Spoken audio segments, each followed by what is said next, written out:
Bon, aujourd'hui en Côte d'Ivoire, on veut faire croire qu'il y aura une guerre civile. En fait, le problème des Ivoiriens, ce n'est pas le problème d'une guerre civile. La guerre civile, c'est un peu comme un monstre, quelque chose de fabriqué qu'on veut jeter à la face du monde pour permettre des interventions armées en Côte d'Ivoire. Il ne s'agit pas d'un problème de guerre civile, il ne s'agit pas, non, c'est juste un problème, une crise post-électorale. C'est juste une crise post-électorale. Et une crise post-électorale qui a été vidée c'est un contentieux qui a été vidé par le Conseil constitutionnel.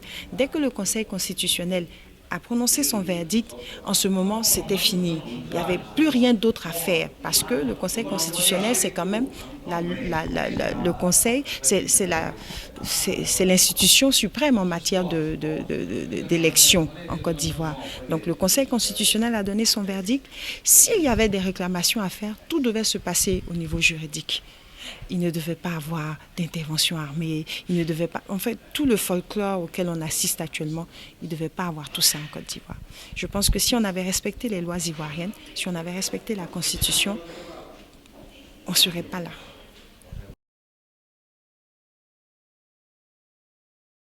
Ça peut être une solution, mais je pense que dans chaque pays a sa constitution, chaque pays a sa loi fondamentale. Je ne vois pas c'était en quelle année où il y a eu l'élection entre Bush et puis Al Gore? De 2000. Quand la Cour suprême a donné son verdict, on n'est pas venu avec des bazookas, des fusils, des chars pour demander de reprendre les élections. Quand la Cour suprême a rendu son verdict, tout s'est arrêté. Donc je pense que le mieux, c'est de respecter les institutions en Côte d'Ivoire et de respecter les institutions en Afrique. Ce n'est pas parce que c'est l'Afrique qu'il faut forcément venir faire de la politique là où il n'y en a pas. Il n'y a plus de politique. La Cour constitutionnelle a tranché en Côte d'Ivoire comme la Cour suprême a tranché aux États-Unis. On respecte les lois. La loi, c'est la loi. C'est un désastre. Et je pense qu'aujourd'hui, l'Union européenne s'est engouffrée dans quelque chose qu'elle ne maîtrisait pas. Bon, je sais que tout ça s'est chapeauté par la France, mais l'Union européenne s'est engouffrée dans quelque chose qu'elle ne maîtrisait pas. Un embargo sur les médicaments, c'est du jamais vu. On n'a jamais vu ça dans le monde. Même en Irak, où il y a toutes sortes de choses, on n'a jamais vu un embargo sur les médicaments. Aujourd'hui, on a décrété un embargo sur les médicaments en Côte d'Ivoire. Et je pense que c'est un crime contre l'humanité.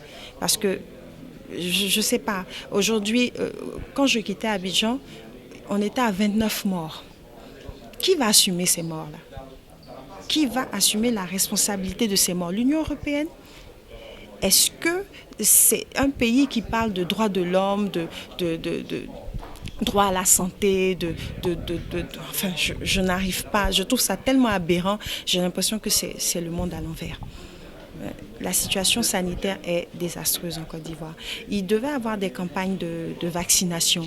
On n'a pas de médicaments.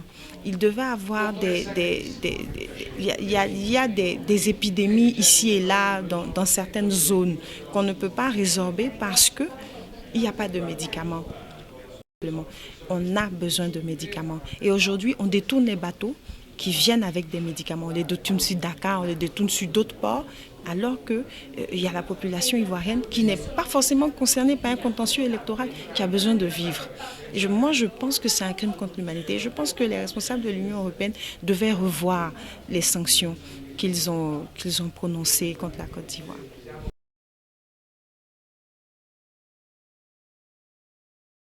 En fait, moi, je vais vous dire mon sentiment personnel dans cette affaire. Il y a toujours des unions. Mais comme toute union, il y a un ou deux qui décident pour la majorité. Et je pense que c'est ce qui se passe ici. Avec le cas que vous avez avec la Libye, c'est la France qui est devant. La France et l'Angleterre, je crois. Mais est-ce que tous les peuples européens sont d'accord? Ils ne sont pas tous d'accord avec ce qui se passe. Donc c'est pareil. Dans chaque union, il y a toujours une ou deux puissances en tête qui décident pour les autres. Ce qui s'est passé en Côte d'Ivoire, ça a été d'abord le fruit de l'ignorance. Il y a beaucoup qui ne savaient pas exactement ce qui se passait. Je ne crois pas que tous soient contre Gbagbo. Je pense qu'il y a quelques-uns qui tirent les autres.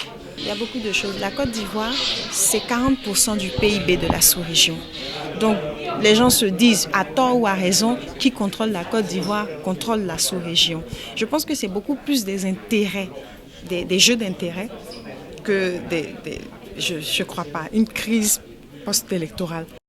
Le monde doit se poser les véritables questions.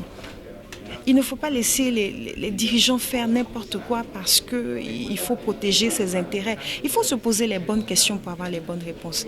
Et les gens n'ont pas l'habitude de se poser les bonnes questions. Par exemple, la bonne question à se poser, c'est qu'est-ce qui s'est réellement passé en Côte d'Ivoire? On a entendu France 24, on a entendu, mais est-ce que c'était des médias impartiaux? Est-ce qu'ils sont venus réellement faire leur travail? Je ne crois pas. Il y a tellement de preuves qui montrent cela, qu'ils ont pris parti. Je ne crois pas. Merci beaucoup. Merci à vous.